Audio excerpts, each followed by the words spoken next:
Para sa isang pangmabilisang ulam, pero pangmalakasan pa rin.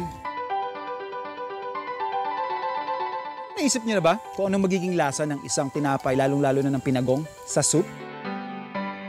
Makikita nyo dito, isang fruit lang sa isang halaman. Kasi minemaintain namin ay yung quality.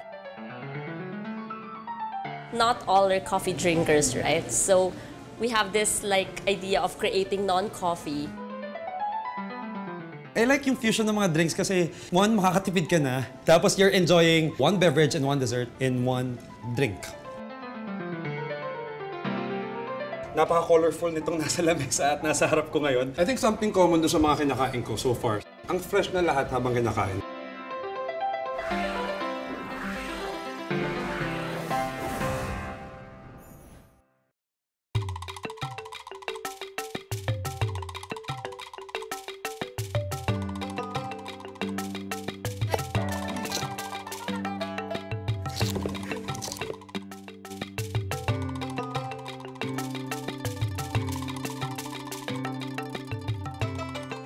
Para sa isang pangmabilisang ulam, pero pangmalakasan pa rin, gamit yung fresh nating na-harvest na papaya, gawa tayo ng stir-fried papaya with shrimp.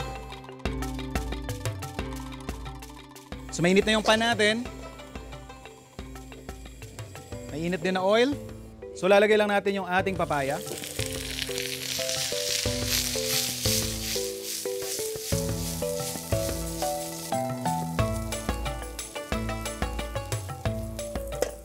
Season lang natin siya ng salt and pepper.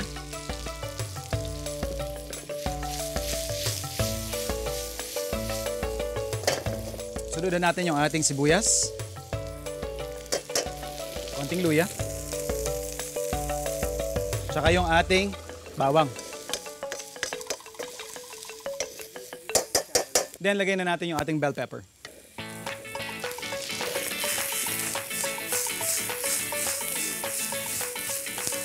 Then yung ating hipon. Season lang natin to ng konting soy sauce.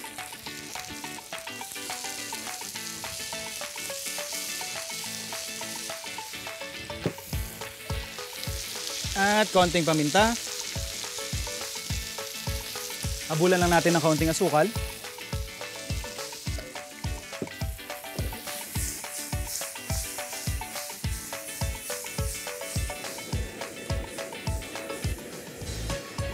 Pwede tayo mag-serve.